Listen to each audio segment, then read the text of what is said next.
mesdames et mesdemoiselles, messieurs, Sébastien Jean. Je m'appelle Sébastien Jean, je suis là pour vous parler des Illuminés de Bavière, de la figure de l'Illuminati aujourd'hui, et à travers tout ça, les sociétés secrètes, tous les mythes et les fantasmes qui tournent autour de ces questions. Tout d'abord, je vais vous expliquer, on va ensemble découvrir, reformuler ce qu'est une société secrète, parce que je ne suis pas seul. Moi, je fais un travail de vulgarisation vis-à-vis des Illuminés de Bavière. Je fais un petit décryptage au niveau du double langage des médias sur la figure de l'Illuminati. Mais je ne suis pas un érudit, je ne travaille pas sur ces sujets depuis extrêmement longtemps. Mes camarades en parleront beaucoup mieux que moi. Surtout au niveau de la maçonnerie à travers les âges, ses symboles et leurs acteurs actuels. Donc, nous avons des sociétés secrètes. Une société secrète, c'est à la base un groupement d'hommes. Mais encore avant cela, on a une personne, bien souvent, qui est mécontente, pas satisfaite. Pas forcément quelqu'un de séditieux ou de violent, mais quelqu'un qui n'est pas forcément content d'un pouvoir qui est établi. Cette personne, seule, elle ne peut rien, ou presque. Donc il faut qu'elle s'associe, qu'elle crée une société, avec des individus qui partagent les mêmes valeurs, les mêmes principes, qui ont tout au moins le même recul, la même perspective sur la société civile ou sur un pouvoir en place. Donc ces personnes s'associent et se réunissent, agissent dans le secret. Association, société, dans le secret, secrète, société secrète. Bon. Pourquoi faire les choses dans le secret? Alors quand on a affaire à un pouvoir plus ou moins oppresseur, ou bien en place, agir dans le secret permet de ne pas être identifié pour ce que l'on souhaite transformer. Donc, on va chercher à saper un gouvernement, ou tout au moins agir, se réunir de manière secrète, opaque. Donc, si cette société secrète a vocation, comme certaines des sociétés secrètes qui ont traversé l'histoire, de saper un gouvernement en place et de le contrôler, à quoi sert-il de rester dans le secret une fois ce travail produit? Eh bien, quand on a pris le pouvoir et qu'on veut le conserver, il faut créer les conditions de la conservation du pouvoir. Et le secret est indissociable de la notion de pouvoir. Les sociétés secrètes, en fait, ont toujours existé. Il y a eu des cénacles de sorciers, des chamans, des ordres religieux hérétiques. On a aussi des doctrines secrètes plus ou moins ésotériques et des groupes maçonniques, normalement apolitiques. Quand on veut rentrer dans une société secrète, il y a une chose qui est obligatoire, c'est l'initiation. Quand il y a société secrète, il y a forcément initiation. Et une initiation sert pour l'adepte à entrer. C'est un contrat qui est passé avec la société. Pour simplifier les choses, quelqu'un qui vit dans la société civile, tenu par une royauté, une église, un pouvoir qui agit en pleine lumière, voilà, qui n'est pas... qui ne se cache pas aux yeux du peuple. Une personne qui a un lien de co-responsabilité via sa soumission à l'autorité royale et à l'Église, la foi est délibérée, on a des devoirs envers soi-même et envers ses semblables, et si on accepte de se soumettre à certains principes au sein d'une société secrète, ça vous donne peut-être des responsabilités, mais surtout des droits. C'est ce qui excite l'imagination.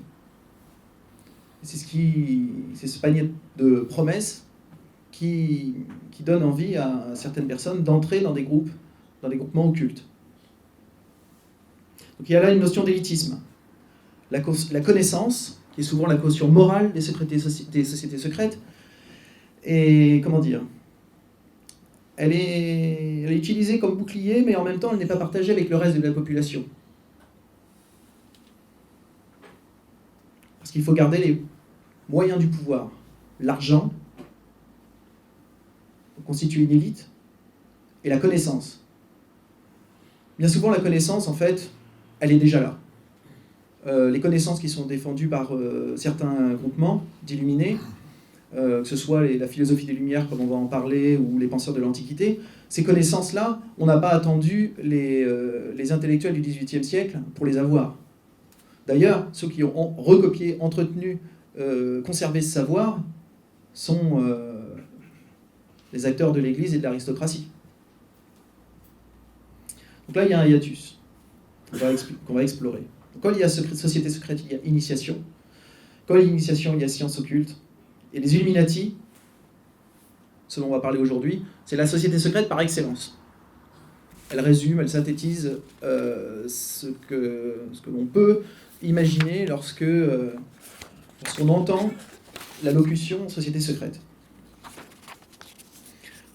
Donc cette petite introduction passée, je vais faire un brossage en deux parties. Donc l'Illuminati, la réalité, les fantasmes, et ensuite je vais faire quelque chose sur les Illuminés de Bavière. Tout d'abord, pour simplifier les choses, parce qu'on dit tout n'importe quoi, et bien souvent, on peut froisser, ou on peut partir dans des simplifications, c'est le plus dangereux. Donc, on va partir d'une image très simple. On a d'un côté le peuple, de l'autre côté les élites, et entre les deux, un fossé, qui est une sorte de champ de bataille, où il y a une guerre conceptuelle qui se joue, avec les tacles, les coups bas, les pièges que ça comporte, des pièges qui sont souvent terminologiques. La clé, souvent, c'est le langage. Certes, il y a la connaissance, il y a le pouvoir, il y a l'argent, mais dans ma partie du travail, donc c'est de démêler, c'est pas forcément la vérité, mais en tout cas une certaine réalité des choses, et les fantasmes, qui sont légitimes ou non, vis-à-vis de ces questions. Donc, quelle idée se fait-on des Illuminati aujourd'hui ?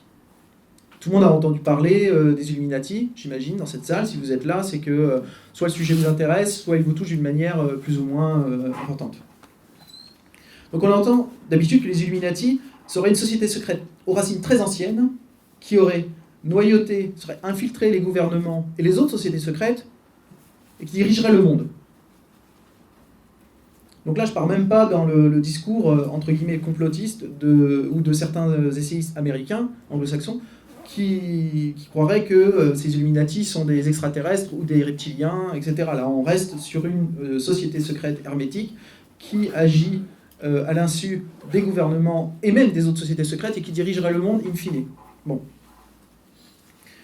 Donc là, c'est deux discours grossiers. Hein. Là, c'est le premier discours, entre guillemets, assez grossier, qu'on entend souvent. Et le deuxième discours, c'est que les Illuminati sont en fait les Illuminés de Bavière, qui est donc une société progressiste. Donc là, c'est un mot qui va revenir, il faut bien le garder à l'esprit. Progressiste du XVIIIe siècle.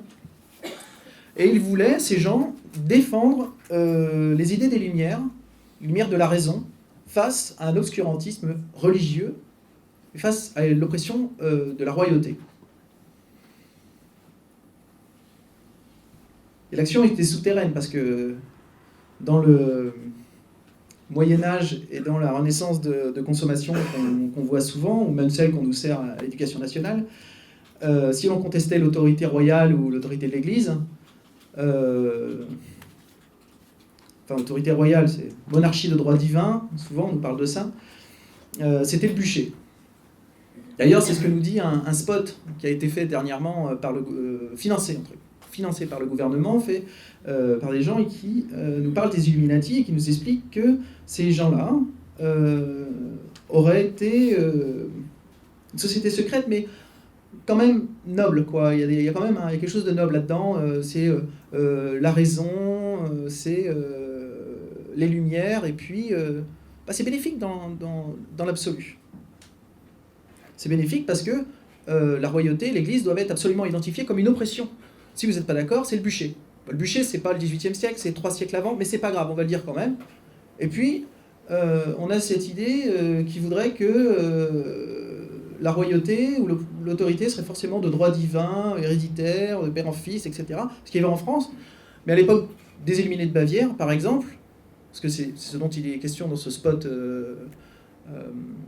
financé par le gouvernement, c'est que la monarchie de droit divin, là, on est avec des princes électeurs, par exemple, en Bavière, c'est des gens c'est des princes électeurs, ils élisent l'empereur, et ils peuvent choisir librement leur religion, qui devient la religion de la zone qu'ils ont à gérer.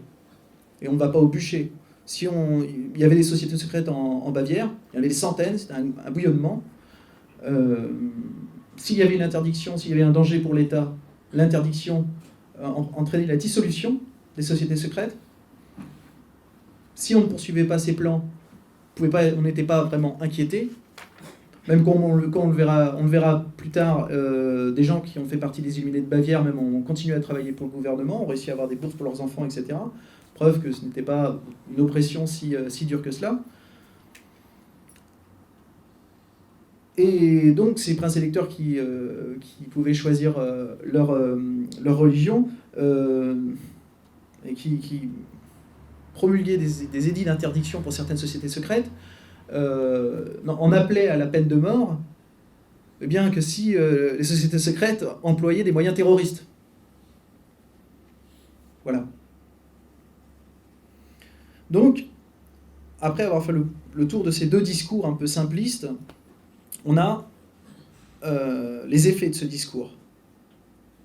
Donc, comme on l'a vu, une société qui défend la philosophie des Lumières pourrait être vue comme anodine, et il n'est pas de malsain dans ce cadre de croire aux sociétés secrètes, parce qu'on vous dit les Illuminés de Bavière ont bien existé et ont combattu la royauté et l'Église. Quelque part, c'était les gens acceptables, quoi. Société secrète, dans ce cadre-là, pas de problème. On peut en parler, ce n'est pas délirant, ce n'est pas souscrire, prêter le flanc aux théories du complot, tomber dans des sujets scabreux ou périlleux. Aujourd'hui, par contre, il est considéré malsain de croire qu'une société secrète dirige le monde et détient le pouvoir. Non pas parce que les groupes occultes ont disparu, mais parce qu'aujourd'hui, quand on vit dans une démocratie comme celle que l'on a en France, le discours, c'est qu'une démocratie, c'est l'exercice du pouvoir par l'ensemble du peuple et par, donc, les citoyens. Est-ce qu'aujourd'hui, dans nos démocraties, est-ce que l'exercice du pouvoir se fait vraiment par l'ensemble du peuple, ou est-ce que le pouvoir est exercé par une classe, je ne parle pas de société secrète, une classe, un personnel politique et des décisionnaires, des technocrates, des oligarques.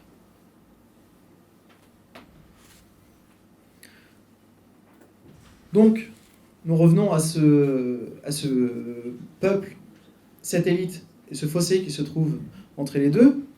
Et dans cette bataille idéologique, terminologique, on voit naître au sein du peuple un intérêt, un engouement pour une figure qui synthétiserait ces théories du complot, c'est l'Illuminati. Donc l'Illuminati, j'en parle dans mon bouquin, pour moi, clairement, c'est un fantasme qui est né aux États-Unis. Et s'il y a un engouement, pour moi, dès le départ, parce qu'une réalité préexiste, hein, si les jeunes disent, je crois que c'est 1/5 des Français, dont 1/3 des 18-24 ans croient aux Illuminati, il n'y a pas de n'importe où. Il y a une offre très abondante en termes de fiction, séries télévisées, films, romans, essais. Donc, les Illuminati sont partout. Surtout dans une offre. qui rapporte de l'argent et qui fait un peu le buzz. On les voit aussi dans les clips de rap, de R&B. On voit des artistes qui jouent avec cette image-là, qui en jouent, et ça ne leur est pas forcément reproché. La jeunesse est constamment nourrie de ces fictions, de cette musique, de cette imagerie, mais par contre, ils ne porteraient pas la responsabilité du fait que les jeunes identifient cette image de l'Illuminati à la contestation. Ce seraient des essayistes, des gens qui font un travail de perspective historique et de décryptage du discours politique et de désenfumage de la désinformation des médias qui poseraient problème. Parce que croire en l'Illuminati, c'est devenir un petit peu anti-parlementaire, c'est devenir un petit peu anti-américain. Et très vite, on arrive à l'antisémitisme. Et là, ça fait peur aux gens. Parce que qui dit antisémitisme, anti-parlementarisme, c'est ostracisation, racisme, etc. Mais c'est une manière aussi de faire taire les contestations.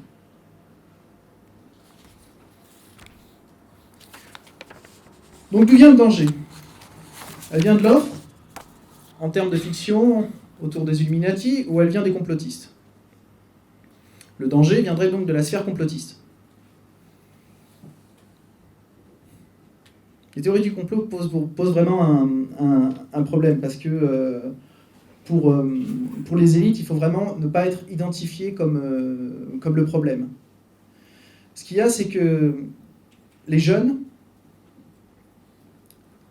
ressentent, de manière parfois confuse, une réalité assez dure.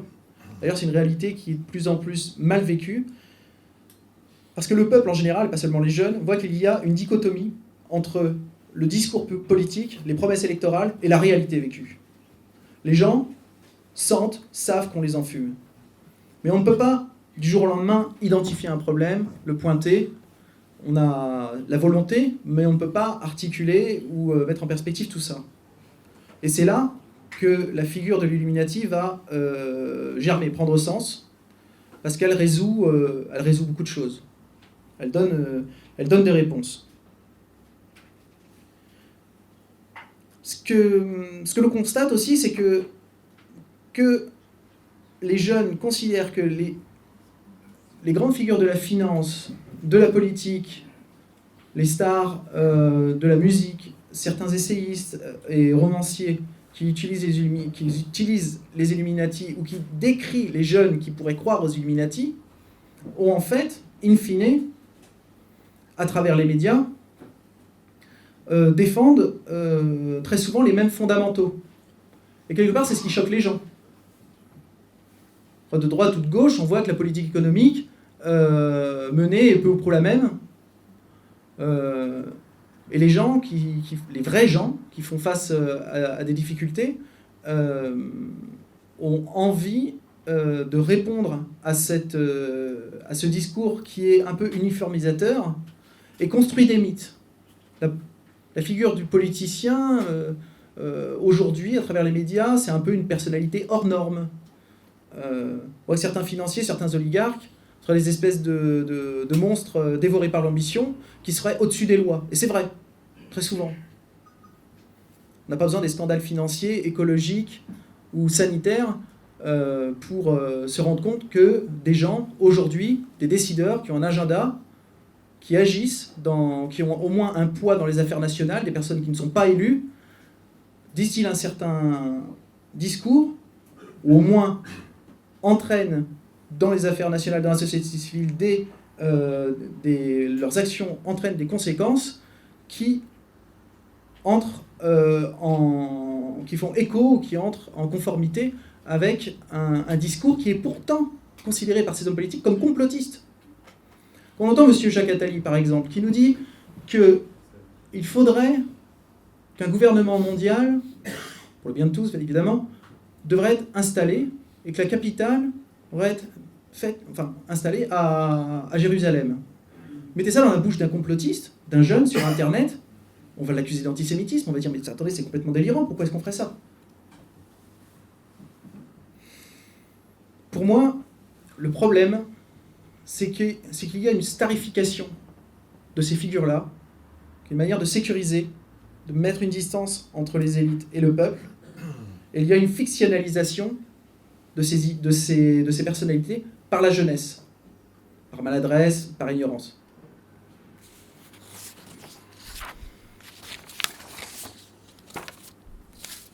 Donc les jeunes identifient une élite et se disent, bon, ils ont tous le même discours, quoi. C'est ça. Donc ça crée une élite. Et on voit que l'Illuminati serait, en gros, un panel de personnages, des acteurs d'une société secrète qui serait en fait homogène, c'est la même, c'est le même club, c'est là, et ça s'appelle les Illuminati. Mais en fait, on n'a pas affaire à une élite homogène. On a affaire à une élite multiforme, mais qui a un discours qui est uniforme, en dernière instance, qui nous amène au même constat. Et c'est ça qui pose problème à certaines personnes. Donc l'Institut Ipsos qui fait son étude sur les jeunes et qui nous dit que la population croit aux Illuminati, se donne, en fait, les médias à travers ça, en nous disant ça, nous disent que c'est inquiétant et on nous pose les barrières, les bornes, entre guillemets, de la réalité. Mais quand un jeune ou quand quelqu'un dit « je crois aux Illuminati », je pense que là-dedans, les médias ont un rôle de filtre, en fait. On fait passer les gens pour beaucoup plus bêtes qu'ils ne le sont. Certains jeunes vont avoir des théories délirantes, comme je l'ai dit, par maladresse, ou autres vont dire des choses un peu délirantes. On va avoir des photos, des vidéos avec voilà, tout ce qui est, tous les symboles avec le billet de $1. Bon, là, je donne un exemple un peu caricatural, mais c'est presque ça. Mais les institutionnels, les influences des célébrités jouent avec cette imagerie et en font un fonds de commerce.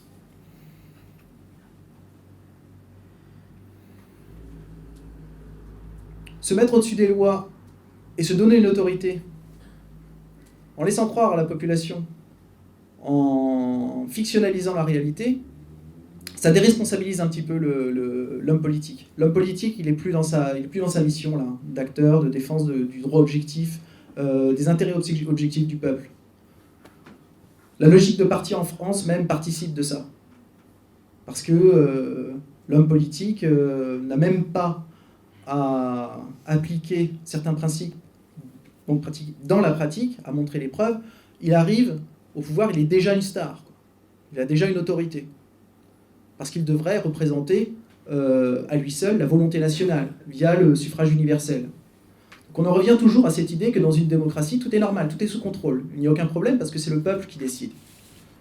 Et les acteurs seraient une sorte d'extension du peuple. Or, on voit que ce roman national, quelque part, ne tient pas, est un peu boiteux. Il y a ce champ de bataille et une certaine opacité. Donc s'il y a un mythe de l'Illuminati, c'est bien qu'il y a une réalité préexistante. Donc cette réalité préexistante, qu'on saisit confusément à travers le discours, d'une part des médias qui nous vendent une offre abondante en termes de fiction et de stars, c'est-à-dire élite politique et culturelle. Et on a donc le discours des jeunes, mais il y a aussi une réalité préexistante dans le passé. Il y a une racine dont on a parlé au tout début, les Illuminés de Bavière, qui est une secte qui est née à la fin du XVIIIe siècle, dans l'actuelle Allemagne, en Bavière donc, dans une petite ville qui s'appelle Ingolstadt. Il y avait une université. Alors je vais vous présenter un petit peu comment ça a évolué, comment ça s'est terminé, en gros la naissance, le développement, la structuration des Illuminés de Bavière et le déclin. Pas duré très longtemps, ça a duré une dizaine d'années, pour faire court. Et cette société a eu une importance, parce que si on en parle encore aujourd'hui, c'est que cette société, idéologiquement et dans sa pratique, a révolutionné certaines choses. Et même de nos jours, il y a des héritiers idéologiques. Donc la société secrète des Illuminés de Bavière, tout d'abord c'est une personne. une seule. C'est, comme je l'ai dit au début, c'est une personne assez mécontente. Il s'appelle Adam Weishaupt. C'est un professeur en droit canon de l'université d'Ingolstadt, quelqu'un de brillant, quelqu'un dévoré par l'ambition, qui n'a pas peur de jouer des coudes et de s'acoquiner ou même de trahir les gens. Quelqu'un qui a perdu son père très tôt. Bon, là, je ne vais pas faire de la psychologie de bas étage comme dans certains médias. Je vais juste faire un petit portrait. Donc, c'est quelqu'un qui a perdu son père très tôt et qui a été pris en charge par donc son parrain. À l'époque, un parrain, ça voulait dire encore quelque chose. Donc, on a un monsieur qui s'appelait Eichstätt, qui était curateur de l'université d'Ingolstadt, qui a pris en charge l'éducation d'Adam Weishaupt, qui a fait son cursus scolaire chez les jésuites. Il faut savoir que même à l'époque, en Allemagne, si les jésuites étaient interdits officiellement, les jésuites étaient dans l'institution, dans l'université depuis plus d'une centaine d'années. On n'allait pas renouveler le personnel pour ça. Et Monsieur Weishaupt, qui est devenu professeur à 25 ans, et à 27 ans, il est devenu directeur de la chaire de droit, là-bas. Cette personne trouvait que les jésuites, à qui il devait pourtant son éducation, constituaient une barrière pour sa montée en grade. Donc là, c'est à la fois économique et politique, parce que M. Weishaupt avait eu accès à la bibliothèque de M. Eichstätt, qui comprenait des ouvrages qui étaient interdits par les jésuites, par le gouvernement, des ouvrages de l'Antiquité, des ouvrages des philosophes des Lumières. Et donc, M. Weishaupt s'inspirait de ces livres pour réformer le programme. Ça ne plaisait pas à tout le monde. Donc, il a essayé de faire accepter par les autorités, par le gouvernement, certains modules. C'est plus ou moins bien passé. Ensuite, il a demandé à ce que son salaire soit revu. Il a essayé, après avoir attaqué les jésuites sur les programmes, il a essayé de se les mettre dans la poche pour avoir une augmentation. Ça n'a pas vraiment marché. Monsieur Weishaupt, avec le caractère qui était le sien, a décidé qu'il devait utiliser des moyens occultes pour accéder à la position sociale auquel le melon qui lui servait d'intellect puisse... voilà, il fallait absolument qu'il puisse avoir le pouvoir et qu'il puisse... Bon, c'était quelqu'un qui était dévoré par l'ambition, je ne vais pas me répéter. Donc, cette personne va rentrer en contact avec la franc-maçonnerie, qui était... tout d'abord, il prend contact avec Berlin et Nuremberg, qui lui font un très bon accueil. Il lui dit bienvenue, cher frère, enfin, futur frère, il n'y a pas de problème. Écoutez, vous avez l'air quelqu'un en plus de formé, très bien. Et par contre, il y avait des droits d'admission qui étaient très élevés. Franc-maçonnerie de l'époque réunissait la haute bourgeoisie, une certaine aristocratie, des étudiants, les fiches des fils de personnes riches. Et M. Weishaupt n'avait pas forcément l'argent pour rentrer dans cette maçonnerie-là. Donc il se retrouvait bloqué à Ingolstadt avec ses petits problèmes, et il a décidé, en s'inspirant des cercles étudiants des universités protestantes qui formaient des petites sociétés secrètes, il s'est inspiré de ça, et il a, le 1er mai 1776, créé dans une chambre avec 4 de ses élèves qui lui étaient dévoués, qui lui étaient entre guillemets soumis. Il a créé donc la Société des Illuminés de Bavière, qu'il a voulu appeler à la base Ordre des Perfectibilistes. Il a trouvé que l'Ordre des Illuminés de Bavière sonnait un petit peu mieux. On sait que un certain illuminisme avait été né en France. Et comme on l'a dit tout à l'heure, il y avait un vrai bouillonnement au niveau des sociétés secrètes, et il fallait créer l'appétence. Donc, M. Adam Weishaupt a créé sa petite entreprise, qui devait bien sûr rester secrète. Et les 2 premières années ont été plutôt laborieuses. Alors, on dit que les premières années étaient plutôt laborieuses, parce qu'au bout de 2 ans, il n'y avait quand même que 12 membres. Mais il faut savoir aussi que dans les statuts des Illuminés de Bavière, qui ont évolué avec le temps, qui ont évolué avec l'ordre lui-même, les 2 premières années, en fait, on est novice, quoi. On peut pas créer une élite d'un coup de baguette magique. C'est surtout l'arrivée d'un jeune homme, Xaver von Zwack, qui portait le nom de guerre Caton. Adam Weishaupt lui-même portait un nom de guerre dans le cadre de son ordre, c'était Spartacus. Donc, Spartacus, vous savez peut-être qui c'est, dans la Rome, c'est un esclave qui se rebelle contre l'autorité.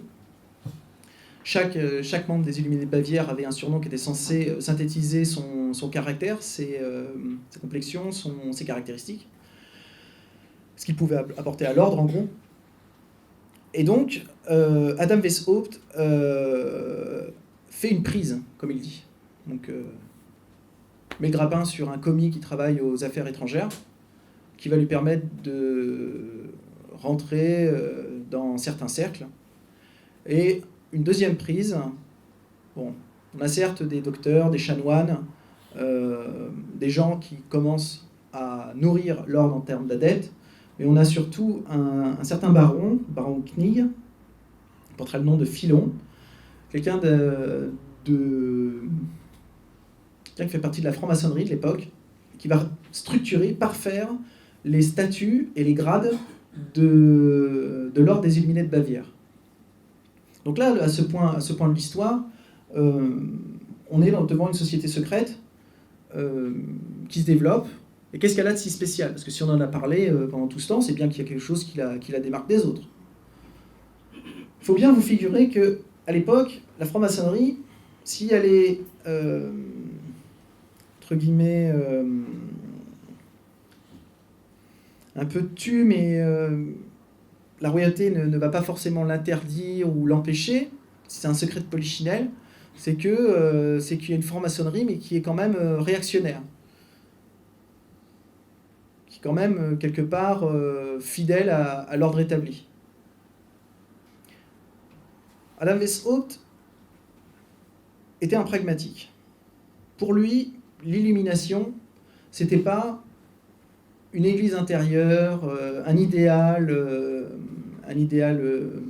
religieux via des pratiques occultistes comme les illuminés français, avec les martinistes, les illuminés d'Avignon, etc.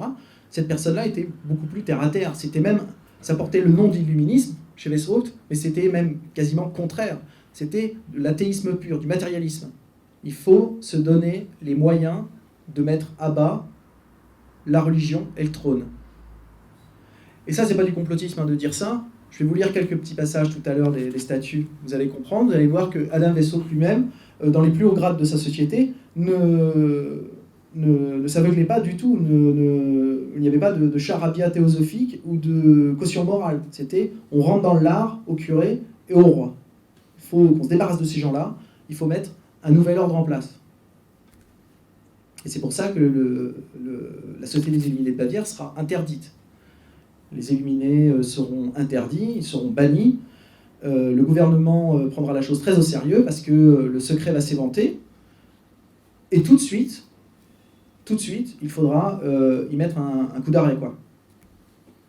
Même il y a quelque chose qui est vraiment très intéressant, c'est que les autorités bavaroises ont eu des preuves de l'existence de la société secrète, parce qu'on pourra toujours vous dire, bon, oui, des gens ont écrit sur les Illuminés de Bavière, mais est-ce qu'ils existaient vraiment? Est-ce qu'on a des preuves, même dans les faits, quels étaient les méfaits qu'ils ont fait, à apporter des preuves? Donc il y a des documents originaux qui ont été saisis, justement chez M. Xavier von Zwack, dans le linge de sa femme, très original, mais bon. Et chez un baron, le baron Bassus, on a des documents qui nous sont parvenus. Le gouvernement bavarois, qui avait déjà, 8 ans après la création des Illuminés de Bavière, qui comprenait quand même plus de 300 membres, dont beaucoup de personnes de la haute noblesse ou de la bourgeoisie, les Illuminés de Bavière ont été interdits, et le gouvernement bavarois a pris ces documents, ces preuves, on a fait des copies, les a traduites, les a envoyées aux différents gouvernements de l'Europe. De toute l'Europe, à l'époque. Personne n'a réagi. Le projet semblait tellement abracadabrant que personne n'y a cru, quoi. Un auteur, le marquis de Luchet, en 1789, a écrit un bouquin et le dit dès le début, quoi. Personne ne réagit, personne ne croit. Parce qu'il faut bien se dire que ce genre d'idée, se débarrasser de la religion, de l'État, tel qu'on le connaît, je veux dire, c'est pas possible. Est-ce que des gens pensent à faire ce genre de choses? Est-ce qu'ils ont une telle impunité, une telle soif de pouvoir et de destruction qu'ils vont lancer ça? Quelque part, c'est ce que dit le spot, hein, dont on a parlé tout à l'heure, c'est que les idées des Lumières, pour nous, sont complètement inoffensives. D'ailleurs, la Société des Illuminés de Bavière se faisait passer, dans les premiers grades, pour une société de savants. C'était recopier des livres, les diffuser, parfois, certes, créer certaines pasquilles qui habituaient le peuple à se moquer, à se moquer des puissants, mais c'était surtout une société de savants, ça devait être vu comme ça. Dans sa structuration, les Illuminés de Bavière, donc, il y avait un édifice inférieur qui comprenait les premiers grades et un édifice supérieur où échangeait le personnel qui dirigeait, c'est-à-dire les cadres de la société. Cet édifice inférieur représentait le cercle extérieur. Les grades de cet édifice, il y avait donc les néophytes, les gens qui étaient approchés par la société, des gens qui ne demandaient parfois rien à personne, mais qui montraient des dispositions pour la société. Elle était approchée par des frères insinuants qui recrutaient. Il y avait le novice, la personne qui rentrait, qui acceptait d'écrire une décharge disant « oui, je m'engage à payer tant et à ne pas divulguer les secrets de la société ». Il y avait l'entrée dans une loge minervale, qui était donc une institution qui était calquée un petit peu sur celle des jésuites, justement. Et nous avions des grades maçonniques, des grades qui étaient reconnus par la franc-maçonnerie de l'époque. Bien sûr, il ne fallait pas que la franc-maçonnerie se rende compte qu'il y avait des grades supérieurs et que le but c'était de noyauter la franc-maçonnerie pour en prendre le contrôle et la supplanter. C'est pas moi qui le dis, hein, c'est Bessot, hein, c'est dans les textes. Je n'invente rien. Tout ce que je vous dis, c'est... vous pouvez lire le bouquin, vous pouvez lire René le Forestier, vous pouvez lire d'autres auteurs, ils vous le diront. Donc on a ces grades maçonniques et on a un grade qui est un espèce de filtre entre le cercle extérieur et le cercle intérieur, un peu plus occulte. Celui qui a montré les dispositions, qui a passé 2 ans à travailler, qui est devenu illuminé dirigeant, qui a lui-même mis dans la tête des adeptes certains principes, s'il montre donc qu'il a une tête bien faite et qu'il est assez soumis, et surtout motivé, il va pouvoir prendre part à ce qu'on appelait les petits mystères. Il y a 2 grades qui vous font entrer... Vous entrez dans l'édifice supérieur, et vous avez donc 2 grades. Le grade d'Eptote, prêtre illuminé, parce qu'il fallait bien que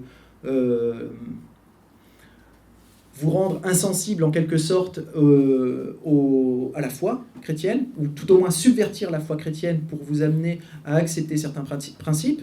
Donc là, il y a des rituels, j'en parle dans le livre, je ne vais pas vous embêter avec ça aujourd'hui, je vais rester synthétique. Et il y a donc après un grade où vous devenez prince illuminé, là vous prenez part à la direction de l'ordre. Donc là vous avez une vue beaucoup plus large sur l'ordre, vous pouvez enquêter de manière plus confortable, et puis apporter donc, grâce à votre motivation, votre intelligence, faire partie vraiment des décideurs. Ensuite il y a les grands mystères, là il n'y a plus de secret, hein. On y va. Donc, je vais vous lire un ou deux petits passages. Je ne vais pas vous endormir, mais c'est juste pour que vous preniez la mesure de la chose. Ouais, il est ennemi. Je pense que je vais vous parler encore une dizaine de minutes et on fera une petite pause. Donc, comme je vous l'ai dit, la structure de l'ordre était celle-ci. Je vais directement aller au prêtre illuminé, dont je viens vous parler, parce qu'il est assez marrant. C'est le plus diabolique, je crois. Pour le chef de l'ordre, utiliser des discours en baragouin à moitié théosophiques et expliquer des hiéroglyphes, c'est jouer la religion. Donc en gros, faire des trucs maçonniques un peu à la con, quoi, avec des symboles. C'est pas agir vraiment comme une société occulte digne de ce nom, qui va aller quelque part. C'est juste faire le jeu de la religion, quoi, c'est-à-dire quelque chose qui n'est pas très méchant, qui est pour le peuple, là. C'est pas, on n'arrivera à rien. Aucune limite, donc, pour instiller la raison, même les détours les plus cyniques et malhonnêtes. Et son stratagème l'étonne lui-même, Weishaupt. Je cite. « Vous ne saurez croire combien notre grade de prêtre éveille chez les gens l'attention et la considération. Le plus admirable, c'est que de grands théologiens protestants et réformés, qui font partie de l'ordre, croient que l'enseignement religieux qu'on y distribue contient le véritable esprit et le vrai sens de la religion chrétienne. Ô homme, à quoi peut-on vous amener? Aurais-je jamais imaginé que je devais devenir le fondateur d'une foi nouvelle ?» Voilà, ça vous donne l'image de la taille de l'ego de M. Weishaupt. Donc là, on arrive on arrive à un moment où l'adepte comprend tout doucement que tout ce qu'on lui a dit toute sa vie n'est pas forcément vrai, mais le temps de la violence n'est pas encore venu.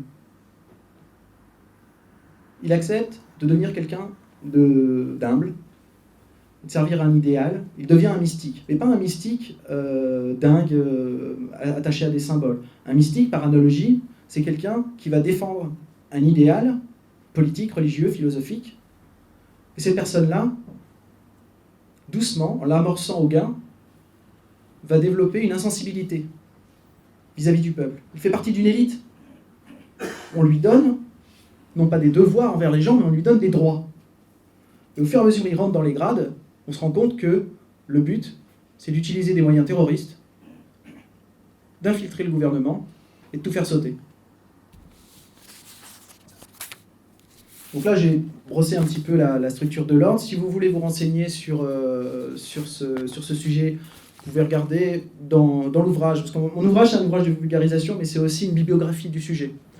Bien souvent, on va vous dire, Augustin Barruel, qui était un contemporain des Illuminés de Bavière, un jésuite, beaucoup d'intellectuels ou de romanciers à notre époque qui écrivent sur les Illuminés de Bavière vont reconnaître un certain sérieux, une perspective, un travail, mais le facteur un peu mauvais, c'est que c'est quand même un catholique, quoi. C'est quelqu'un qui croit en Dieu, et c'est quelqu'un qui a certaines valeurs, et qui identifie le travail de Weishaupt comme une philosophie dissolvante, vous voyez. Et des auteurs comme Nesta Webster ont identifié un certain nombre d'abolitions que les préceptes et les valeurs défendues par Weishaupt, in fine, dans les derniers grades, ce qu'on leur demandait, donc à ces gens-là, les puissants de l'ordre, c'était de mettre en œuvre toute leur énergie à faire une certaine... il faut que le combat soit mené d'une certaine manière et qu'il puisse résoudre certains buts. Il faut arriver à certains buts. Abolition de la religion, donc notion de foi. Aujourd'hui, les héritiers idéologiques de Weishaupt, je pense, ont réussi à rendre, je parle des néolibéraux, je parle du personnel politique, les républicains ont réussi à rendre la notion de foi incompréhensible. Les gens ont été coupés de la religion. On mélange tout. Ça, c'est un sujet qui m'intéresse beaucoup parce que souvent, on voit sur Internet des choses complètement bêtes. On s'imagine que les gens qui sont dans la foi, qui lisent la Bible et qui croient en Dieu, seraient des gens qui ont une lecture complètement littérale des Écritures. Mais ça aussi, ça vient des États-Unis, par exemple. On voit qu'on essaie de faire passer les croyants pour des idiots, des gens qui croient que vraiment le monde a été créé en 7 jours, que Jonas est resté dans le ventre d'une baleine, alors que des catholiques ont une lecture historico-critique des textes et reconnaissent en même temps la divinité du Christ. Donc il y a même un pseudo-combat entre créationnistes et évolutionnistes. Quand je dis à certains amis sur Facebook qu'ils ne comprennent pas certaines choses, je leur dis, écoutez, non, mais vous savez, il y a des croyants, il y a des prêtres qui sont catholiques, il y a des prêtres qui sont catholiques, des prêtres qui sont scientifiques, psychologues, pédopsychiatres, Et les gens me disent, mais attendez, mais vous délirez. Mais pas du tout. Vous pouvez regarder sur Internet, regardez, il y a des prêtres qui sont scientifiques. Mais bon, on peut même aller dans la théorie de l'atome, la théorie du Big Bang. Qui est-ce qui l'a formulé en premier? C'est Georges Lemaître, un prêtre catholique.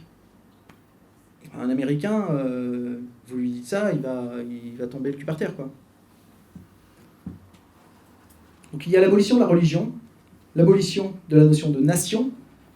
Donc, alors je ne sais pas s'il y a des nationalistes ici dans la salle, mais la notion de nation regroupe certains principes et certaines valeurs qui sont détruites ou alors moquées.